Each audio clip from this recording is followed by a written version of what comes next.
আরেকটি অনন্য সাধারণ কবিতা নন্দলাল। নন্দলাল কবিতার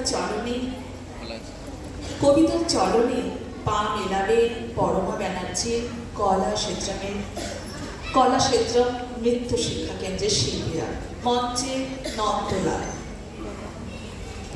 নন্দলাল তো একদা একটা করিল ভীষণ পণ, স্বদেশের তরে চাকরেই হোক রাখিবেই সে জীবন।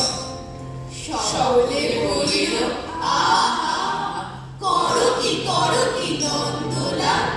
নন্দ বলিল বসিয়া বসিয়া রইব কি চিরকাল। আমি না করিলে কে করিবে আর উদ্ধার এই দেশ। তখন সকলে বলিল বাহুবা বাহুবা বাহুবা বেশ। নন্দের ভাই কলেরায় দেখিলে তাহার কেবা। সকলে বলিল যাও না নন্দ করো না ভাইয়ের সেবা। নন্দ বলিল ভাইয়ের জন্য জীবনটা যদি দিই না হয় দিলাম, কিন্তু অভাগা সে হইবে কি। বাঁচাটা আমার অতি দরকার ভেবে দেখি চারিদিক। তখন সকলে বলিল আহা হা তা বটে ঠিক। নন্দ একদা হঠাৎ একটা কাগজ করিল বাহির। গালি দিয়া সবে পড়তে বিদ্যা করিল জানি। পড়িল ধন্য দেশের জন্য নন্দ কাটিয়া খুব। লেখে যত তার দ্বিগুণ ঘুমায় খায় তার 10 গুণ। খাইতে ধরিল লুচি ও চোখা সন্দেশ থাল।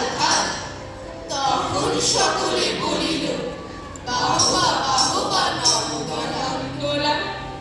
নন্দ একদা কাগজেতে এক সাহেবকে দেয় গালি। সাহেব আসিয়া গলাটি তাহার টিপিয়া ধরিল খালি। নন্দ বলিল আহা করো কি ছাড়ো না ছাই।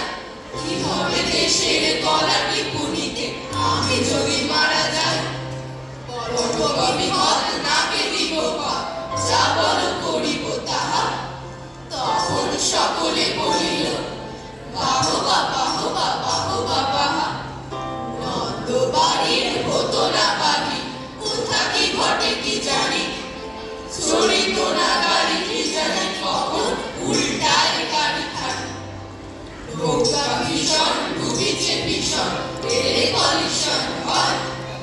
হাতিতে সর্প কুকুর আর গাড়ি চাপা পড়া ভয়।